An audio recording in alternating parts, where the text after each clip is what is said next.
It's the fat ship. When I was younger, a friend of mine told me about a book that shouldn't be read. He mentioned that it wasn't a religious text, that whoever reads the book ends up changed. The book changes their brain chemistry, their personality is different afterwards. The details are hazy, but he said a lot of grim stuff. And I fired back, it's just a book, words on paper, written by a person, containing information, ideas, a worldview. It's not a virus, and you're your own person. Nothing changes you without your permission, unless you choose to accept an idea. It's not going to worm its way inside you. And looking back now, I believe I was being incredibly naive. I thought of ideas as a static representation of a worldview. When you encounter them, you appraise them for their value in relation to your goals. And then you either pick it up or leave it where you found it. Say you do not believe there is a God.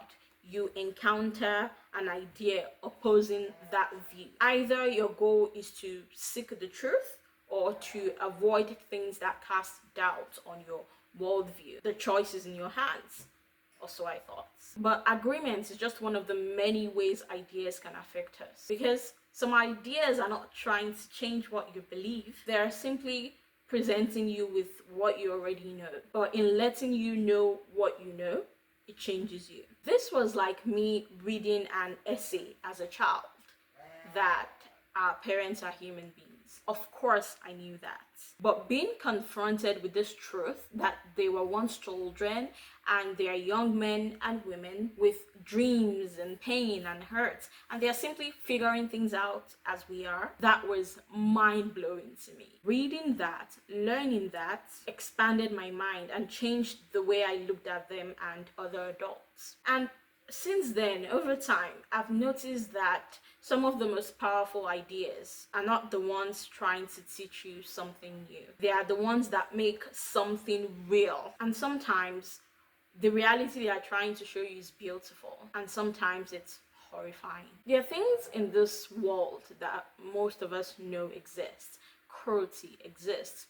Corruption exists. Depravity exists. We know these things in a vague, distant way. But there's a difference between knowing something exists and being confronted by it or with it. Have you read the work or statements of criminals or deranged individuals where they're talking about their worldview and justifying their actions? They say the most depraved shit, and I'm like, who the fuck thinks like this? I would have been better off not knowing that, but now I know, you fucking psychopath. I think that was what I was missing when I had that argument years ago. I was treating ideas like something that just sits there pretty. An idea is oftentimes a window. It allows you to see a part of reality that you didn't see before. And whether you choose to accept it or not, it has already done its job. It has imprinted itself in your mind and you cannot unsee it. And I think that's where the real power of ideas come from. Not the ability to make you agree, but the ability to change, to expand the landscape of your mind. There was recently a case in a state in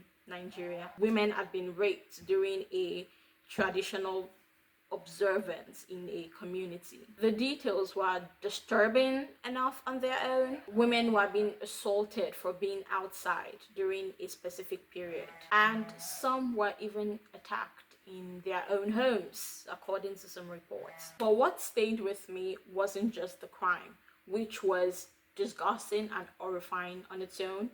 Was also the comments. I opened the comment section expecting outrage, sympathy, demands for justice, and it was there, but mixed among those responses were people defending it.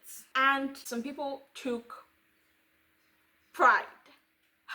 I don't want to repeat the comments. I don't think there's any value in spreading them further. But what struck me wasn't that these kinds of people existed. It was what happened to me after reading those words. See, before reading those comments, I know I would have told you that people like this exist. But their ideas had moved from a distant possibility to something that I had now personally encountered. Just knowing that someone can look at something and that same human mind can come to that sort of conclusion changes something in you. It alters your understanding of what people of what you think people are capable of. It changes your expectation, it changes the way you see the world. A part of your innocence dies, not because you agreed, not because you adopted the idea, but because you discovered it existed. And the internet accelerates this process. It has given us access to more minds than any generation before us. For most of human history, the average person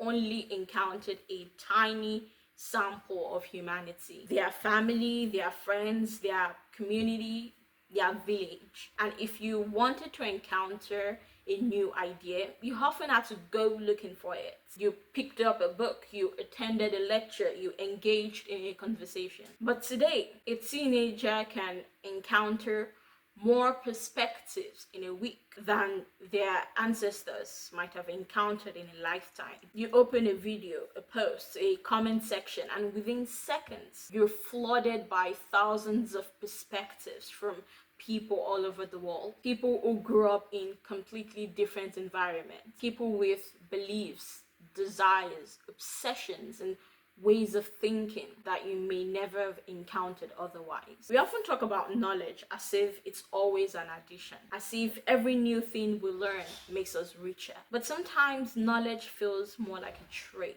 You gain understanding, and in exchange, you lose an illusion, a certain innocence, a certain assumption, a certain belief that some things are just too strange, too cruel, too absurd to be real. I think part of the reason I misunderstood this when I was younger is that I was thinking about ideas as information, but ideas are most often perspectives, and a perspective is a lens, and once you've looked through that lens, you'll forever know what the world looks like from that viewpoint.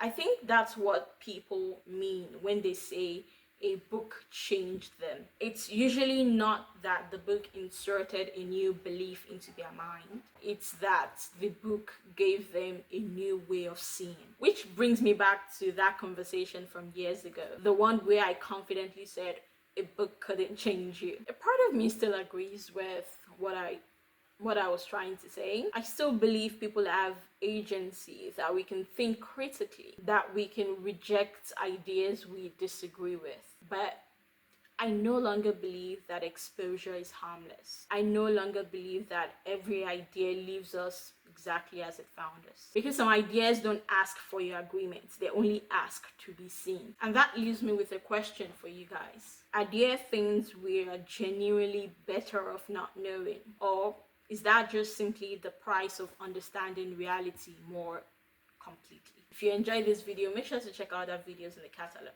You might just find something that speaks to you. Until next time, my name is Mariam Fat.